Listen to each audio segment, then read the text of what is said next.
हो, तुम्ही शेतकऱ्यांच्या कर्ज आता त्यांनी कर्जमाफीची सुरुवात केली, चांगली गोष्ट आहे, मी आभार व्यक्त करतो. परंतु कोणाचं करणार आहे ते अजून सांगितलं नाही.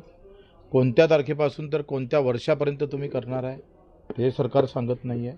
त्याची स्पष्टता त्यांनी दिली पाहिजे.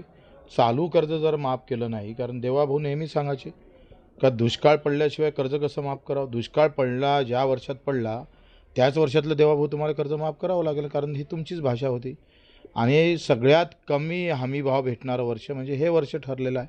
त्यानं चालू वर्षातला कर्जदारसुद्धा थकबाकीमध्ये कर्जमुक्तीमध्ये घेतला पाहिजे. हो, या संदर्भात शासनाने काही योजना आयोग पण स्थापित केले आहे. महाराष्ट्र कृषी आयोग जसं झालं, गोसेवा झालं आणि कृषी यांत्रिकीकरण. पण आपण कृषी मूल्य आयोग फार जुना आहे, तो काही आता स्थापन केला नाही.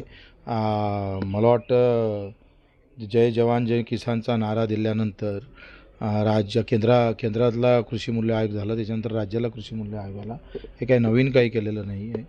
आयोग निर्माण करून चालत नाही, आयोगाला चालना देणाऱ्या व्यवस्था केला पाहिजे. तर कृषी मूल्य आयोग झाला, पण हमीभाव भेटला का? MSP भेटतं तुम्हाला? 20% तर खरेदी केली नाही सोयाबीनची. आजही कापसाच्या खरेदी केंद्र बंद आहे, कोणी बोलायला तयार नाही.